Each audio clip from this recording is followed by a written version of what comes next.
జరిగే ప్రమాదాలు జంతువులకు ముందే తెలుస్తాయంటారు. అది నిజమని మరోసారి నిరూపించిందో సునకం. హిమాచల్లో వరదలను ముందుగా హెచ్చరించింది. 67 మంది ప్రాణాలను కాపాడింది. సునకం లేకపోతే తామంతా ఎప్పుడో చనిపోయేవారమని ఆ గ్రామస్తులు చెబుతున్నారు.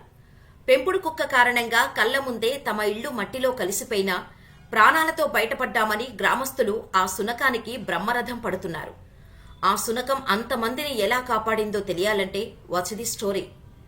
హిమాచల్ ప్రదేశ్లో కొండచర్యలు విరిగిపడటం, ఆకస్మిక వరదలు ప్రజలను అతలాకుతలం చేస్తున్నది తెలిసిందే.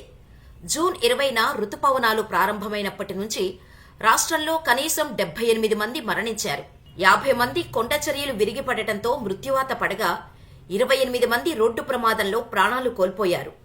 మండి జిల్లాలోని సియాతి గ్రామంలో కూడా జూన్ 30 అర్ధరాత్రి 1 గంటకు భారీ కొండచర్య విరిగిపడింది. ఇది జరిగే కొద్ది నిమిషాల ముందు గ్రామంలోని నరేంద్ర అనే వ్యక్తి పెంచుకుంటున్న కుక్క అరవటం మొదలుపెట్టింది. ఏం జరిగిందా అని నరేంద్ర కుక్క దగ్గరకు వెళ్లాడు. బయట జోరుగా వర్షం కురుస్తుండగా తన ఇంటి గోడలకు పగుళ్లు ఏర్పడి వర్షపు నీరు లీక్ అవుతున్నట్టు గుర్తించాడు. వెంటనే తన ఇంట్లోని వారందరినీ తీసుకుని బయటకు వెళ్లాడు. చుట్టుపక్కల వారిని సైతం అలర్ట్ చేసి ఇళ్లకు దూరంగా తీసుకుని వెళ్లాడు. అలా వారు వెళ్లిన కాసేపటికే గ్రామంపై కొండచర్య విరిగిపడింది. దీంతో కుక్కే తమ ప్రాణాలను కాపాడిందని గ్రామస్తులు చెబుతున్నారు. గ్రామాన్ని వీడిన కొద్దిసేపటికే కొండచర్యలు విరిగిపడి పదుల సంఖ్యలో ఇళ్లు నేలమట్టమయ్యాయని, గ్రామం మొత్తం శిథిలాల కింద కూరుకుపోయిందని, ఆ సునకం లేకపోతే తమ ప్రాణాలు కూడా గాల్లో కలిసిపోయేవని గ్రామస్తులు చెబుతున్నారు. ఇలా కుక్క అరుపులతో ప్రాణాలతో బయటపడిన వారు ప్రస్తుతం త్రియంబల గ్రామంలో నిర్మించిన నైనాదేవి ఆలయంలో ఆశ్రయం పొందుతున్నారు.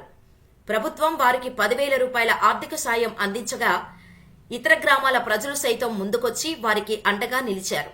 అయితే చాలా మంది గ్రామస్తులు రక్తపోటుతో బాధపడుతున్నారు. కాగా భారీ వర్షాలతో హిమాచల్ భారీగా నష్టపోయింది. కేంద్రం ఆదుకోవాలని రాష్ట్ర ప్రభుత్వం విజ్ఞప్తి చేస్తోంది.